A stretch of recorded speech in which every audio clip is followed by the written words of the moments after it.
অনেক দিন থেকে একটা ইচ্ছা ছিল যে পদ্মা সেতুর নিচে বাইক নিয়ে একটু ঘুরবো এবং এই নিচ থেকে পদ্মা সেতুর ভিউটা আপনাদের সামনে উপস্থাপনা করব। সত্যি অসাধারণ। আমি খুবই লাকি আজকে এখানে আসতে পেরে। এখানে খুবই রেস্ট্রিকশন, সহজে এখানে এন্ট্রি করতে দেয় না, সাধারণত পারমিশন লাগে। তো আমি অ্যাকচুয়ালি টোল প্লাজার সামনে গ্রামের ভিতর থেকে ঢুকে দেন এখানে ঢুকছি। এটা খুব চারিদিকে প্রাচীর দিয়ে ঘেরা।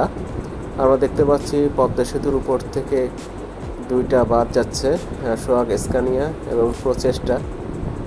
এখানে আসাটা আসলেই টাফ, খুব সতর্কতার সাথে এখানে আসতে হয়। যদিও বা পারমিশন মেলে না, পারমিশন মিললে এই পাশ থেকে আসা যায়, বাট এটা খুব ডিফিকাল্ট, পারমিশন দেয় না। আমি ওই দিক থেকে এলাকার ভিতর থেকে আসছি। যাই হোক, ফাইনালি আসতে পেরে নিজেকে খুব ভাগ্যবান মনে হচ্ছে।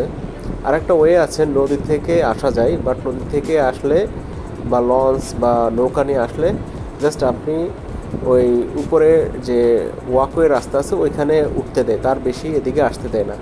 বাট এইখানে অবশ্যই ভিউটা সুন্দর লাগে এদিক থেকে দেখলে। পদ্মা সেতু যেহেতু খুব হাইলি সিকিউরিটি একটা এরিয়া, এখানে অনুমতি আসলে মেলাটাই অনেক টাফ। যাক, ফাইনালি আমি আসতে পেরে খুবই গর্বিত এবং ভালো লাগছে। পদ্মা সেতুর বিশালতা, নাইস।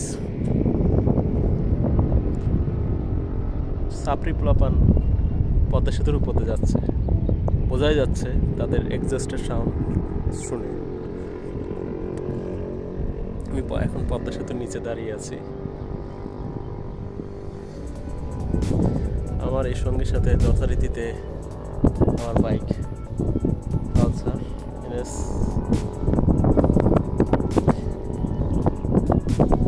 যেহেতু এটি খুবই হাইলি সিকিউরড একটি এরিয়া, এখানে আসতে হলে অবশ্যই অনুমতি নিয়ে আসতে হবে। আর অনুমতি ছাড়া এখানে প্রবেশ না করাই ভালো। ভালো থাকবেন, আল্লাহ হাফেজ।